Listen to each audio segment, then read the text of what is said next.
거룩하신 하나님 아버지, 오늘도 주 예수 안에서 성령의 인도하심으로 아버지의 뜻을 잘 깨닫게 하시고 또한 말씀을 증거하시되 이처럼 녹음을 할 수 있게 하소서. 많은 영혼들이 하나님 잘 섬기며 예수를 믿고 하나님 뜻대로만 살며 하나님께만 영광 돌리시는 많은 사람들이 아버지여 나올 수 있도록 우리 모든 성도들 성령께서 역사하시고 주관하여 주시옵소서. 나는 참으로 부족하고 무능하지만 교회가 더욱더 부흥하며 성장할 수 있는 계기가 되게 하시고 많은 영혼들 주께로 인도할 수 있도록 하나님 역사하시고 주관하여 주시옵소서. 마치는 시간까지 성령께서 인도해 주시기를 간절히 빌며 예수 이름 받들어 기도합나이다. 아멘.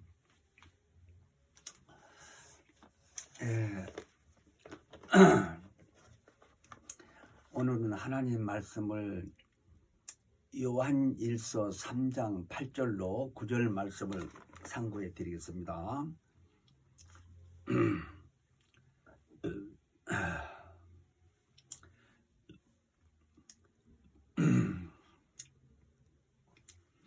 죄를 짓는 자는 마귀에게 속하나니 마귀는 처음부터 범죄함이라.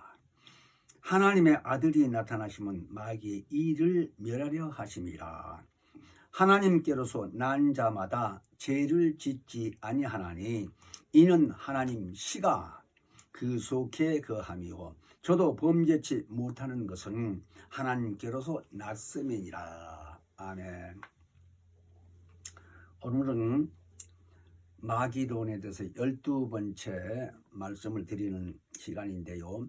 마귀를 정복하는 힘이라는 주제로 말씀을 전해드리겠습니다.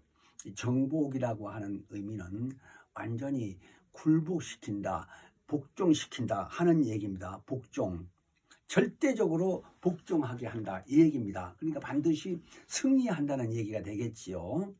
그래서 우리가 이 보이지 않는 마귀를 어떻게 정복시킬까 하는 의미를 의심할 수도 있겠는데요.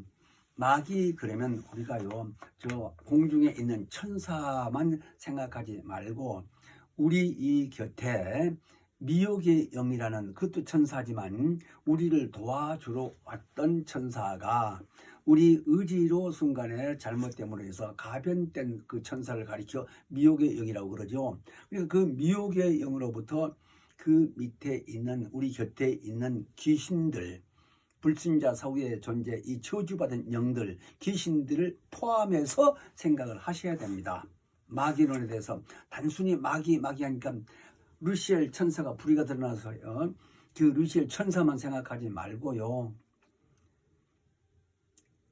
성경을 통해서 깊은 이 영적 생활로 아주 깨뚫도록 이해가 돼야 됩니다. 그래서 우리 인격으로나 우리 지식으로 되는 게 아니라 성령의 역사로서 하나님 말씀을 통해서 깊이 깨달아져야 이런 영적인 것을 알게 되는 겁니다. 기록되기를 성령은 하나님의 깊은 것을 통달하시게 한다는 겁니다. 우리를 통해서 우리 안에 들어와서요 하는 일이. 그러므로 100% 우리는 성령에 의지해서 성경을 깨달아줄 수 있는 마음 자세부터 먼저 가져야 돼요. 자기 인격으로만 생각하려고 하면요 인본주의밖에 될 수밖에 없어요. 결론은 그게 교만이요 하나님 말씀 앞에서. 그렇지 않다고 많이 기록이 됐는데도 자꾸 자기 생각만 앞서게 되게 되면 하나님이 미혹되게 하게 되면 얼마나 교만하고 자만하겠습니까? 그 결론은 뭐예요? 자기 영혼이 구원 못 받게 되면 얼마나 억울해요. 억울하게 살다가 죽은 사람들 영혼이 성경에 얼마나 많이 기록되어 있습니까? 성령을 속이고 거짓말하고 이런 사람들 많아요. 가룟 유다부터 시작해서. 자, 그러니까 오늘 이 말씀은요. 하나님이 우리를 낳으셨다 이 얘기입니다. 우리가 지난번에도 말씀을 드렸는데 이 성령론에서도 제가 말씀을 녹음해드릴 때도 그런 말씀을 드렸습니다. 우리는 성령으로 다시 나는 사람들입니다. 그러니까 요한복음 4장에 보게 되게 되면요 예수님이 먼저 이 땅에 계실 때 말씀을 하셨어요.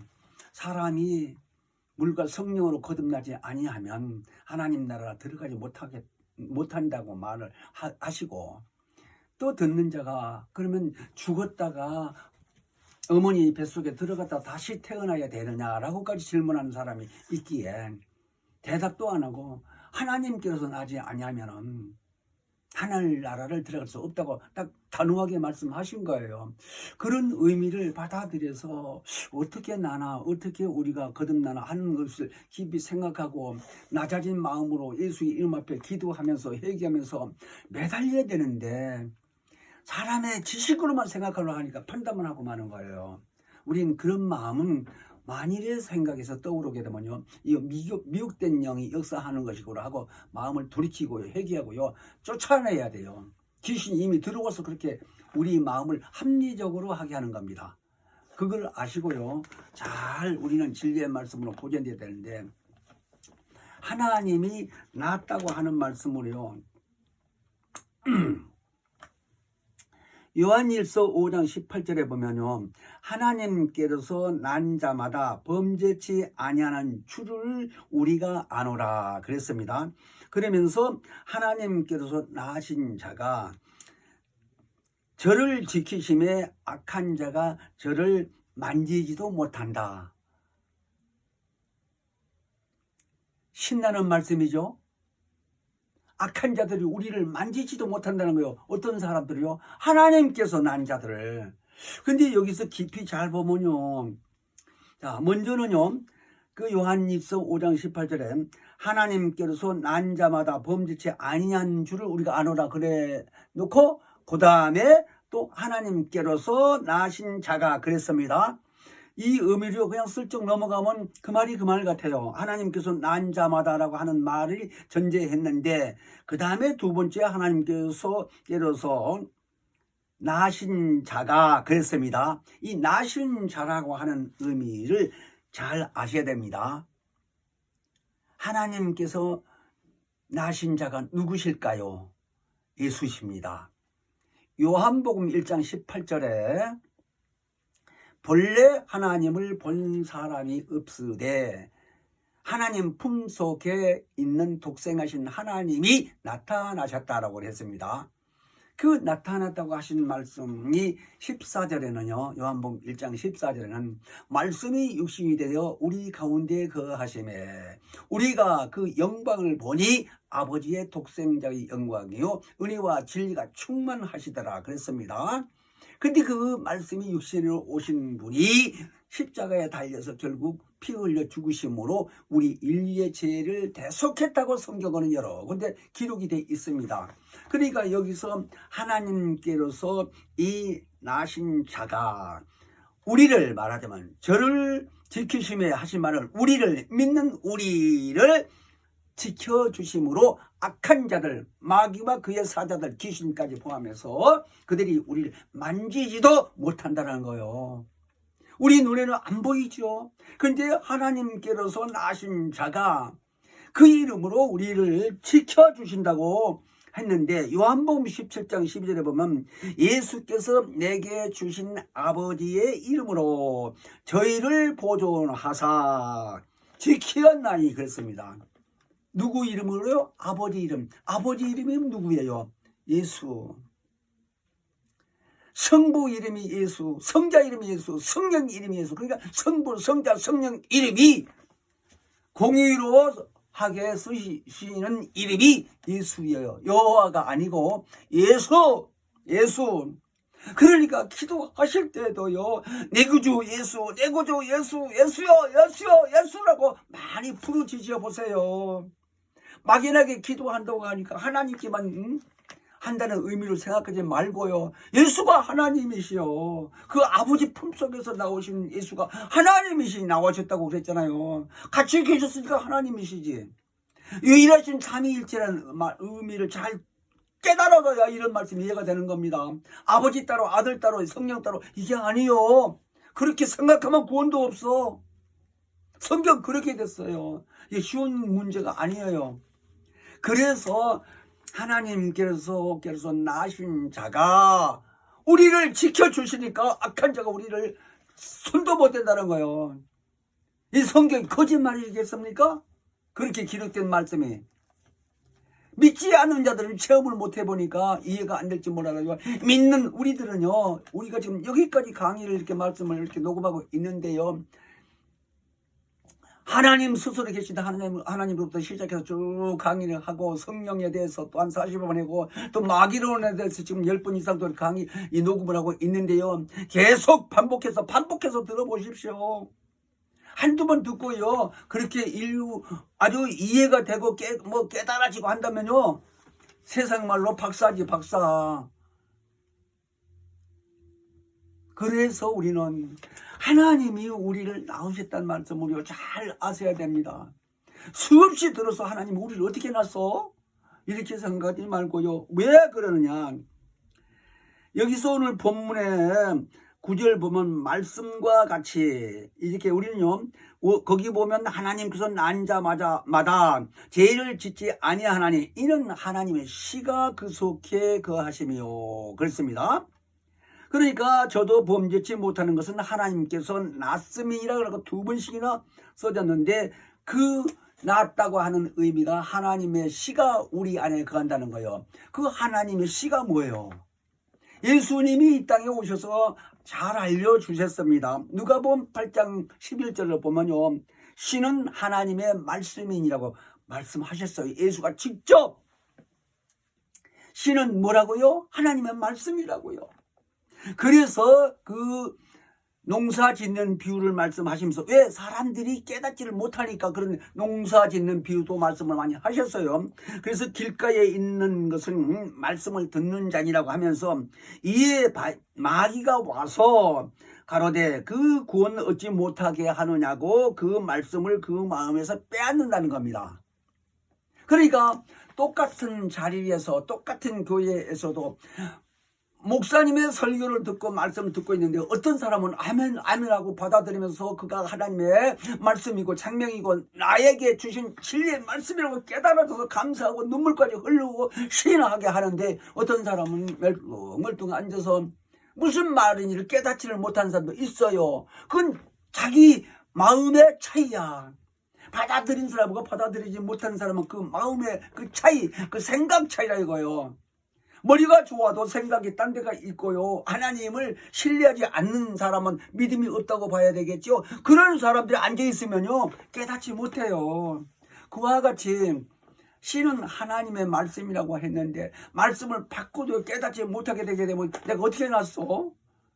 내가 이렇게 부모로부터 태어나서 이렇게 성장했는데 내가 언제 떠났어? 이렇게 생각이 가면요, 이 사람은 마음에 믿음이 없는 겁니다, 지금. 그래서 그런 사람은 해당될 수가 없어요. 하나님이 진리의 말씀으로 다시 났다고 했는데, 야고보서 1장 18절에도 그랬고, 예수님이 분명히 물과 성령으로 거듭나지 아니하면 하늘나라를 볼 수 없다, 또는 하늘나라를 갈 수가 없다, 뭐 이런 식으로 말씀을 하셨는데요, 의미가 무슨 뜻인지를 모르는 거예요. 그래서 우리는 예수님이 하신 이 말씀에 대해서 잘 아셔야 됩니다. 무슨 의미인가?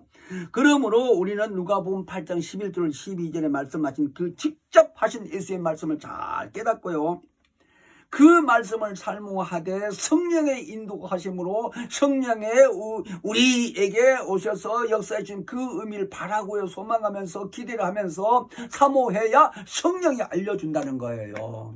내가 스스로만 알려고 해서는요, 어려워요. 아니, 우리 시므온도 그랬다고 하지 않습니까? 성경을 75도 할 때까지 애우기는 많이 애웠는데 무슨 의미인지를 몰랐다고. 그런데 하나님이 알려줬다는 거예요. 그 말씀 우리 많이 들었잖아요. 그래서 그런 말씀을 체험하신 분들의 말씀을 듣고 나도 그렇게 해봐야겠다 하는 마음으로, 정말 겸손한 마음으로 예수 이름 앞에 무릎 꿇고 기도하면서 사모해야 성령이 임하셔서 성령이 알려준다는 겁니다. 그러므로 우리는 성령께서요, 우리의 정말 마음에 들어오시면 하나님의 깊은 뜻을 깨달을 수 있도록 통달하게 하셔준다는 거예요, 약속하시기를. 그러므로 우리는 이 기록된 말씀을 잘 깨닫기 위해서요, 회개 기도를 많이 해야 됩니다. 그래서 성령 충만해야 오늘 말씀하신 대로 하나님께서 난 자마다 죄를 짓지 아니하나니 이는 하나님의 씨가 그 속에 거하시니라 그랬습니다. 그 말씀은 다른 말로 하게 되면 예수님이 이 땅에 계실 때에요. 요한복음 16장 9절에 죄에 대하여라 하면 저가 나를 믿지 아니하며 그랬어요. 믿지 않는 게 죄라는 거예요. 그러니까 깨달아지지 않는 것도 안 믿는 거예요. 말하자면 믿음이 없다 얘기예요. 그 말씀을 신뢰하지 않는다는 거예요. 예수님 말씀에 의해서. 그러니까 죄가 도둑질에서 죄라는 것이 아니고 그것도 물론 죄지요. 그러나 예수 안 믿는 게 죄라는 거예요. 그러니까 아담의 후손으로서 인류가 다 영적 존재인데 그 아담의 범죄한 죄로 다 언제가 있다라고 하는 걸 다 알았는데 그 죄를 다 없게 하시는 분이 예수가 오셔서 대신 죽으셨다 이거예요. 그래서 그 이름으로 우리는 침례를 받고 이제 부활하신 예수와 함께 연합했다는 의미로 물속에서 이제 나왔다 이거예요. 그래서 남은 여생은 예수와 연합하고 성령을 위해서 산다는 겁니다. 그래서 새 생명 가운데서 살게 되는 우리인데 믿음이 없으면 그런 게 남의 것이고 나에게 해당이 안 되는 거죠. 자, 그래서 우리는 이런 말씀을 잘 듣고 예수 직접 하신 말씀에서 죄가 뭐냐? 예수 안 믿는 게 죄라는 거예요. 그럼 그 죄가 뭐냐? 사망으로 간다 이 얘기예요. 결론은. 그래서 예수님이 이 땅에 오셔서 스스로 자기가 인자로 오신 것을 가리켜 말씀하시기를 나는 섬김을 받으러 옴이 아니다. 도리어 섬기러 하고 많은 사람들의 대속물로 주러 왔다. 대속물로 주러 왔다는 건 인류를 위해서 죽으러 왔다는 거예요. 마태복음 20장 28절에. 자, 이런 의미를 믿고요. 의심치 말고 끝까지 지속해서 믿고요. 신뢰하면서 사모해야 돼요. 그래서 하나님이 이제 예수가 부활해서 가신 후에 제자들에게 성령 충만했을 때 하신 말씀이요. 무슨 얘기를 하셨느냐. 하나님의 피로 값주고 샀다. 이렇게 사도행전 20장 28절은 그렇게 말씀하셨습니다. 하나님의 피로 값주고 사신 사람들을 하나님이 성령으로 감독자를 세워서 치리하겠다. 교회를 다스리겠다 이거예요. 그래서 오늘날 교회가 많이 서 있잖아요. 목회자들 통해서. 자, 그래서 이게 다 하나님의 뜻입니다. 그래서 교회나 낙원이나 천국은 이론으로 하나로 보시는 거예요. 하나님이. 자, 그러므로 이처럼 우리가요, 인자께서 육체로 오셔서 자기 피로 인류를 정말 죄값을 주고 사셨다고 하는 의미를 잘 알고 이런 사람들을 하나님이 다시 나게 했다라는 거거든요. 다시 나게 했다는 말씀이 하나님의 진리의 말씀, 생명의 말씀이, 영생의 말씀이 우리 영혼 안에 들어왔는데 말씀을 두고 깨달아지고 그 깨달이게 하신 분이 바로 성령이 역사하신 거다 하는 겁니다. 이런 의미를 깨달아진 사람들에게 말하자면 성령이 우리에게 오셔서 하신 말씀이 뭐라고 얘기를 하시느냐. 모든 것을 가르치고 예수께서 하신 말씀을 생각나게 하신다는 거예요. 요한복음 14장 26절에는요. 그러니까 예수 말씀을 깨닫게 생각나게 하시는 그 일을 성령이 하신다고 기록되어 있잖아요. 이걸 의심치 말고 믿고요. 그대로 나가면 자기 믿음이 자꾸 성장하는 겁니다. 왜 예수께서 그렇게 얘기할까? 예수가요. 히브리서 1장 2절에 보면 하나님의 아들이라고 기록되어 있을 뿐만 아니라 하나님의 만유를 지으신 이 모든 것에 만물의 후사로 그러니까 상속자로 치리하고 다스릴 수 있는 권한을 주셨다 이 얘기입니다. 그러니까 만왕의 왕이요 예수가 그런 의미에서 하나님의 영광의 광채시오 예수가 함께 있었을 때 영광을 비치는 광채로 왔고 그가 그 하나님의 함께 있을 때 본체였었고 그가 이 땅에 인자로 오셨을 때에 하나님의 형상이라 하고 복잡한 것 같은데요. 알고 보면요 복잡한 게 아니에요. 그 말 같은데 시기적으로 다 다르단 말입니다.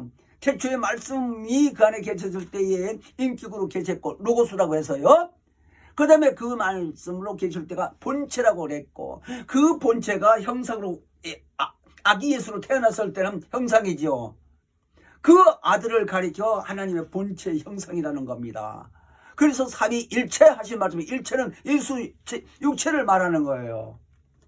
그 육체가 하나님의 형상이라는 거예요. 하나님 몸이라는 얘기에 말하자면 이게요 어려운 얘기 같은데 성령으로 깨달아둬야 통달할 수 있는 것이죠. 인간의 생각으로는요 수학적으로 플러스 마이너스 찾아봐야 죽을 때까지 찾아봐도 못 찾아요. 그래서 우리는 이 육체로서 이 땅에 오셔서 하신 이 일에 대해서 잘 깨달아지고 믿고 우리가 하나님 앞에서 다시 난 사람들이라는 것을 잘 믿으십시다. 우린 다시 난 사람들이에요.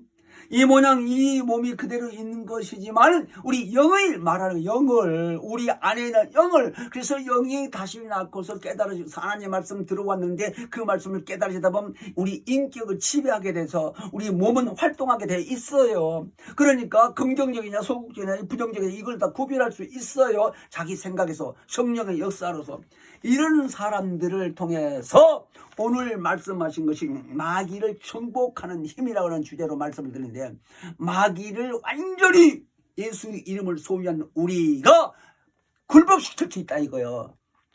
이기는 삶이죠. 그러니까 아까 말씀드린 대로 마귀라고만 생각하지 말고 그 밑에 있는 모든 악한 천사들 미혹의 영이나 귀신들까지 포함해서 생각을 하라고 아까 말씀드렸잖아요. 그렇다고 마귀들이 아닙니다. 복수라고 쓰라는 얘기가 아니에요. 마귀는 하나요. 루시엘 천사 부리가들에서 그 천사 하나를 가지고 마귀하는데 그 밑에 있는 악한 천사들이 수없이 있습니다. 얼마나 있는지를 몰라도 숫자적으로는요. 엄청나겠어요. 그 다음에 귀신까지 포함해서 지금 살아있는 이 지구상에 있는 인류가 70억이 넘는다고 하는데 그보다 더 많다는 숫자가 있어요. 말하자면 7귀신까지 들어갔다는 얘기를 들어보면 예수님 하신 말씀에 마태복음 12장에 보면 그런 의미로서 이 세상에 악한 신들이 얼마나 많으냐 이거요. 그래서 우리는 음부 안에서 이 땅에 사는 이 입장에서 우주가 음부예요. 그러니까 우주 안에서 사는 입장에서 미혹의 영과 귀신에 대한 이 모든 존재를 잘 구체적으로 알아야 되는데 오늘 본문에서 3장 8절에 요한일서 죄를 짓는 자는 그랬지요. 죄를 짓는 자는 그러니까 죄를 짓는 자는 마귀에 속하는데 하나님의 아들이 와서 그 마귀의 일을 멸하려 하심이라는 거예요. 어떻게 멸하냐 이거요. 이런 의미를 우리는 잘 아셔야 됩니다. 그러므로 우리는 이 땅에 사는 이 육체의 기간 동안에 살면서 하나님의 아들로 오신 예수가 하신 말씀을 우리 깊이 알아야 됩니다. 마태복음 12장 43절로 45절 쭉 보시면요. 더러운 귀신이 어떤 사람에게 들어갔습니다. 근데 그 사람에게 들어가서 그냥 그대로 있는 것이 아니라 나갔어요. 나가서 또 쉴만한 곳을 찾아다녀 보니까 쉴만한 곳이 없어요. 근데 쉴만한 곳을 찾는다는 것이 물 없는 곳을 찾아다니는데 없다 이거예요. 쉴만한 곳이. 그래서 다시 와보니까 그 사람이 비어있는데 자기만 들어가는 게 아니라 다시 되돌아가서 저보다 악한 귀신 7을 데리고 들어왔어요. 그러니까 저까지 여덟 귀신이 들어가서 있으니 그런 사람을 가리켜 예수님이 이 세대가 또한 이러하리라 그랬습니다. 마태복음 12장 43절로 45절까지 보면 그러니까 이 세상이 다 그렇게 된다라는 거예요. 그러니까 그보다 더 많은 귀신이 들어갈 수도 있거니와 또 평생 동안 귀신이 같이 살면서요 아프지 않는 사람도 있습니다. 왜? 귀신이 들어와 가지고 아프지 않게 하고 합당한 이 합법적으로요 이 세상에 사람이 육신에 있는 기간 동안은요 경제적인 것이 가장 우선 아니겠어요. 먹고 살아야 되니까. 그러니까 합리적으로 타당성 있게끔 생각이 나게 해요.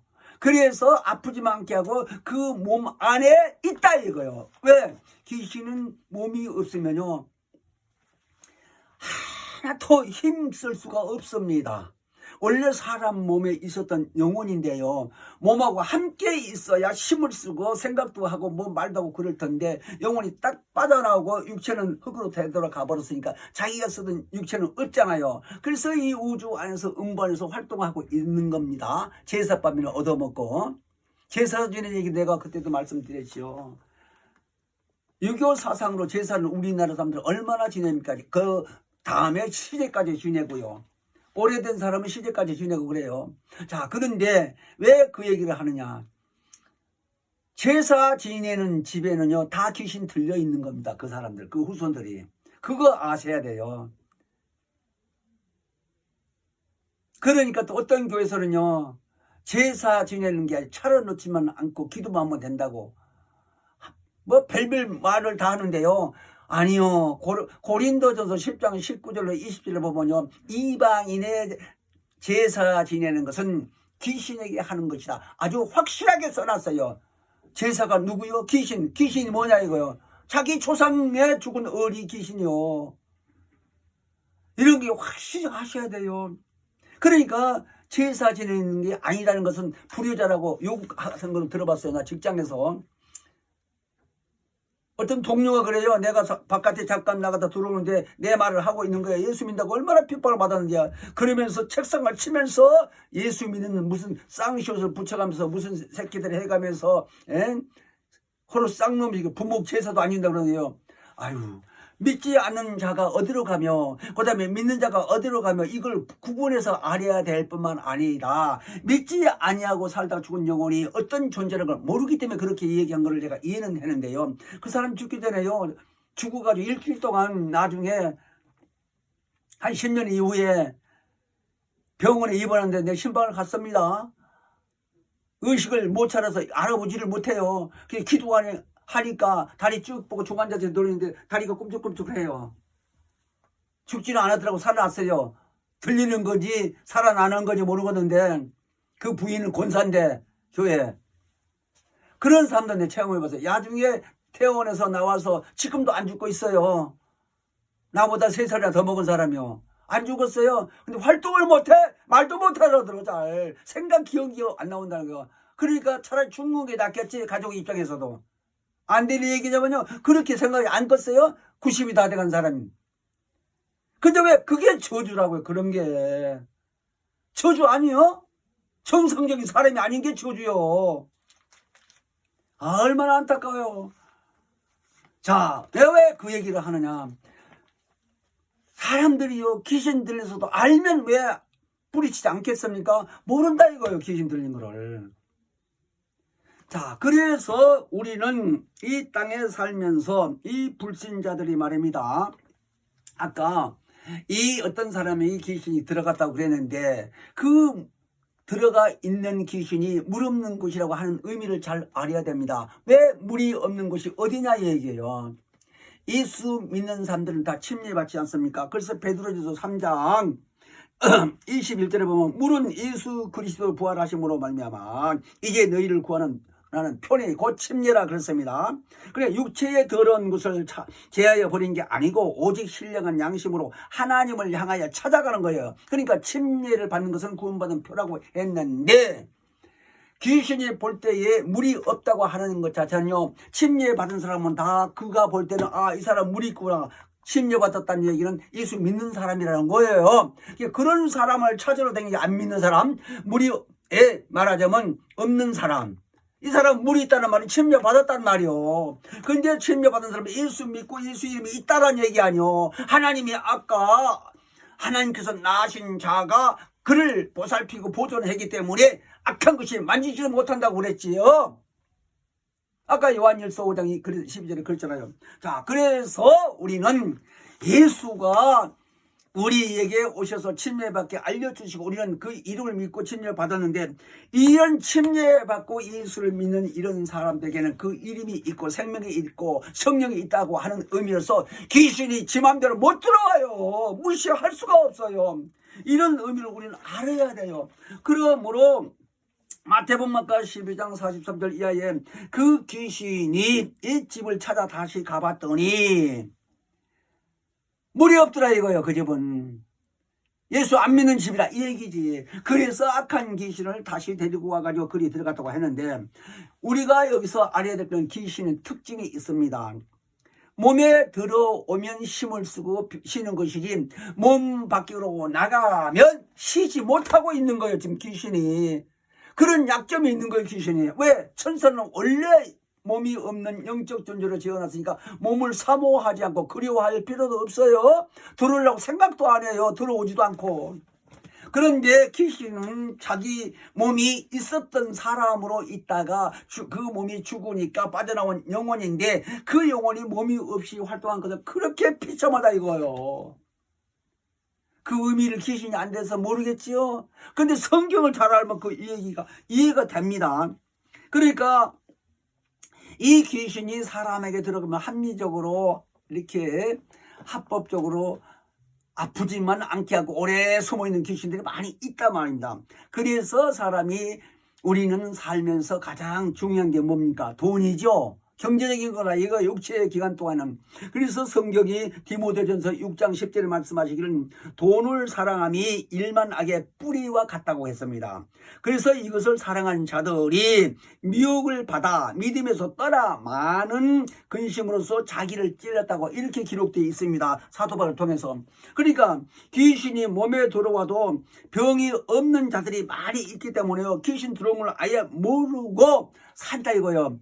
그러니까 예를 들어서 가룟 유다 같은 사람은 마귀가 자기 마음에 생각을 넣어준 것이 예수를 팔려는 생각을 줬어요. 그래서 그 생각이 자기 생각인지 알고 제사장한테 가서 얘기도 하고 예수 소개해주겠다, 어디 있는 걸 알려주겠다 하니까 돈까지 또 받았네. 얼마나 좋아. 그래서 알려줬습니다. 결국 예수가 그들의 붙들려 가서 십자가에 달려 죽었는데, 그때의 이 가룟 유다 생각에는 법관에 들어가고 오게 되면 무지한 우리 주님께서 판결받고 나게 되면 그때부터는 활동을 제대로 마음대로 할 수 있겠지, 이런 생각을 했는지 몰라도 결국은 마귀에게 속은 거예요. 결국 자살해 죽었잖아요. 사도행전 1장에 보면 죽었는데 창자에 거꾸로 매달려 죽어, 하여튼 자살해 죽었는데 창자가 터져서 배가 터져서 죽었다는 거예요. 얼마나 창피하고 부끄럽고 불쌍하냐고요.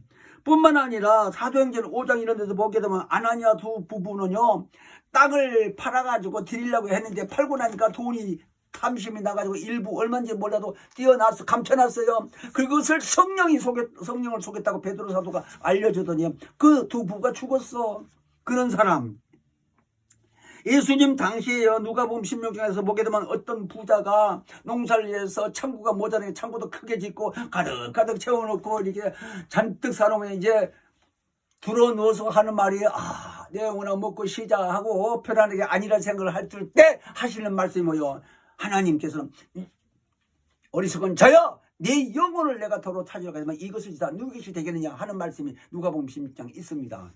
우리는 먹고 살기 위해서 열심히 벌어서 물질이 필요한 건 당연한 건데요, 목적이 그쪽으로 가면 안 된다는 거예요. 우리 영혼은 부활해서 천국에 간다는 의미를 오늘 잘 알아야 되고, 우리가 이 땅에 사는 육체의 기간 동안에 마귀를 능히 이기며 정복할 수 있는 그 권세 능력이 있다는 의미를 잘 아셔야 됩니다. 그러므로 우리가 이 땅에 사는 동안에 육체의 기간 동안에 물질이 끊어지지 않기 위해서요, 최선을 다해서 열심히 하는 일을 한 건 당연하지만요, 디모데전서 6장 10절 아까 말씀하신 대로 돈이 일만하게 뿌리라고 하는 의미를 잘 우리는 기억을 해야 돼요. 왜 일만하게 뿌리가 아니에요? 이 경제적인 문제로도 국가적으로 전 세계적으로도 전쟁을 하고 싸우고 그렇지 않습니까? 국가 안에서도요, 나라 안에서도요, 니 거 내 거 뭐 해가면서 도둑질하고 별일 다 하고 사형시키고, 부부지간에도 부자지간에도 그러지 않습니까? 난 그런 사람 몇 사람 봤어요. 예를 들어서 어떤 사람은요, 아들이 사업하다가 망했어. 망했는데 아버지가 집을 가지고 있어요. 정말 그런 얘기를 들을 때 마음이 아픈 거예요. 왜? 아버지, 나 사업이 이렇게 됐는데 집 팔아서 나 사업 좀 비우라니까 나는 어디서 살고 이랬어요? 이제 들었으니까 나도 아는 건데 직접 그걸 보는 게 아니라. 근데 그 나중에 살다가 그 아버지가 병이 나서 병원에 입원했는데 찾아가지도 않았어. 근데 결국은 몇 년 입원을 있다가 그분 돌아가셨는데요. 정말 딱해요. 이런 걸 봤을 때. 그러면 부자지간에 무슨 소용이 있어요? 다 나와서 길러서 대학 보내고 사업하고 이렇게 어른이 되고 장가가서 이렇게 사는 사람이 말이요, 그 돈 때문에 부자지간에 원수가 돼버린 거예요. 어떤 사람은 돈 때문에 형제지간에도 살인된 사람도 있잖아요. 이렇게 무서운 게 돈이야. 오직 하면 일만 악의 뿌리라고 아까 그랬어요. 디모데전서 6장 10절에. 이런 의미를 잘 하셔야 돼요. 그게 돈이 필요 없다는 게 아니라 문화 문명이 필요하고 경제가 다 필요한데, 우리는 우리 본질이 영혼이 거듭나서 하나님의 말씀으로 다시 나서 이 땅에 사는 육체의 기간 동안에 예수 안에서 성령 충만해서 원수 마귀의 계기를 능히 정복해서 이길 수 있는 힘을 가지고 살면 그게 승리라는 걸 아셔야 돼요. 그런데 밥이 필요하니까 육체는 먹어야 되잖아요. 영양 섭취를 해야 돼요. 그래서 우리는 먹고 마시기 위해서 돈을 벌고 일로 하는 건 당연한데 성경 그랬어요. 왜? 일하기 싫거든 먹지도 말라는 거예요. 그럼 죽으란 얘기 아니요? 먹지 않으면. 그러니까 일을 하고 살아야 된다 이거예요. 자, 그뿐만 아니라 아담이 창세기에서요. 하나님 말씀에 불순종해서 에덴 동산에서 쫓겨났지요. 그 창세기 3장 19절 이하에 쭉 보게 되게 되면 이제 네가 육체는 땀을 흘려야 필경 먹고 산다는 거예요. 근데 마침내 죽는다. 죽은 후에는 다시 내가 취해가겠다는 거예요. 마침내 뭘 취해갈까요?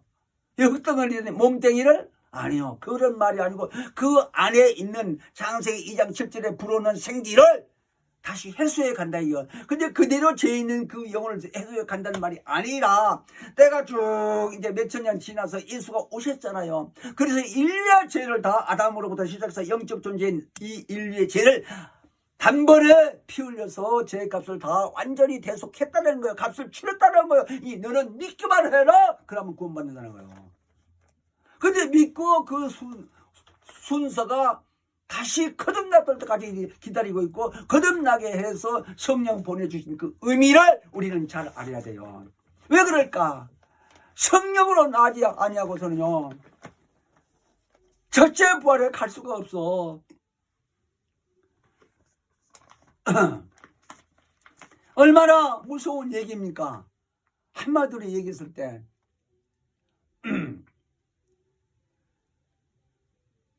그래서 우리는 진리의 성령이 우리 안에 들어와서 아담의 영이 우리가요 예수 올 때까지 모든 영들이 다 죄인이고 지금까지도 안 믿는 사람 죄인이지만 진실로 그 죄값을 예수가 십자가에 달려 흘린 피로 인해서 죄값을 갚았다 하는 의미를 잘 깨닫고 내가 믿기만 하면 되는구나 하는 마음 자세로 겸손히 예수를 믿고 와서 내가 죄인이라고 고백하고 그리고 회개하고 예수 공을 힘입고 말씀으로 은혜 받고 이렇게 살다 보면 성령까지 임하셔서 이러한 일을 확실히 알아서 내 자신이 이제 다시 났구나 하는 걸 알게 된다 이 말입니다. 이 의미를 알다는 거예요. 그래야 마귀를 정복할 수 있는 힘이 있다는 겁니다. 마귀가 보여야 몽둥이라도 때려잡지. 귀신이 보여야 돌멩이라도 찍어 죽을 게 아니냐 이거요. 안 보인 영적 존재라는 의미로 부인한다고 없는 거 아니잖아요. 아무리 내가 눈을 이렇게 못으로 가리고 안 본다고 해서 저쪽 사람이 없는 건 아니잖아요. 우리가요 생각을 깊이 해봐야 돼요. 그래서 성경은 진리를 알지 진리가 너를 자유케 하신다. 예수님 그렇게 말씀하셨죠. 요한복음 8장 31절 32절에요. 이 진리를 알게 되면 진리가 우리를 어떻게 자유를 할까 하는 거예요. 영적 존재가 실존하고 있음을 깊이 말씀하시는 겁니다. 그래서 어떤 사람들은요, 나 교회에서 그런 말씀을 많이 들어봤어요. 구약 성경만 얘기를 해가지고 설교를 하게 된 사람이요, 밖에 나와서 하는 말이요, 끝나고 가면서 속이 그냥 답답하더라는 거예요. 짜증나더라는 거예요. 왜 그러는지 아세요? 율법으로는요 자유가 없어요. 자꾸 죄만 드러난 생각만 해가지고 억압되게 되는 거예요, 마음에.